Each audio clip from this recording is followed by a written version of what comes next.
Day 4 has wrapped up an impeachment trial of suspended Attorney General Ken Paxton. Yeah, the state's top cop and top attorney faces 16 articles of impeachment connected to accusations of bribery and abuse of office. Paxton maintains he's done nothing wrong. KPRC2 has been on top of this case from the very beginning, and our Mario Diaz is part of our team of experts we are calling The Bench, an experience you won't get anywhere else, where we track all the details of this case. Mario, you're joining us now from the newsroom with what's gone down in the courtroom today. Daniela, the fourth day has been once again focused on the whistleblowers and their testimony that Attorney General Ken Paxton acted unlawfully in using the office of the Attorney General to benefit his friend and political donor, Nate Paul.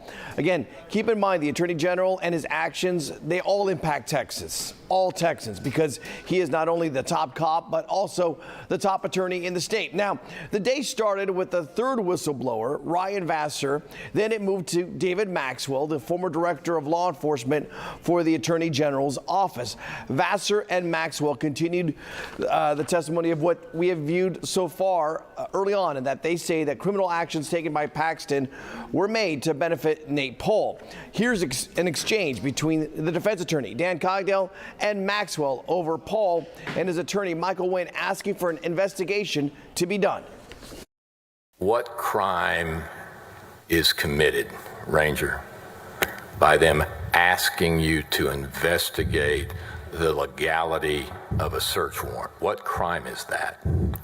In my professional opinion, to create this investigation and follow through it would be obstruction of justice and interfering with a federal investigation.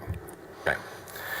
In fact, doesn't Mr. Wynn say over and over and over in the transcript he does not want to interfere with the federal investigation? He does not want to obstruct justice. Doesn't he say that? He does. Okay, so the fact that he's saying he doesn't want that done, even though he says he doesn't want that done, you think it's a crime because? His actions belie his words.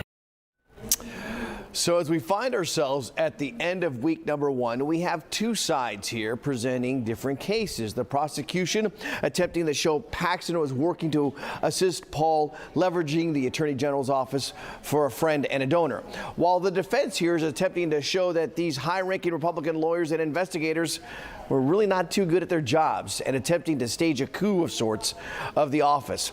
As for Paxton and his status, well, once again, he was not in the courtroom.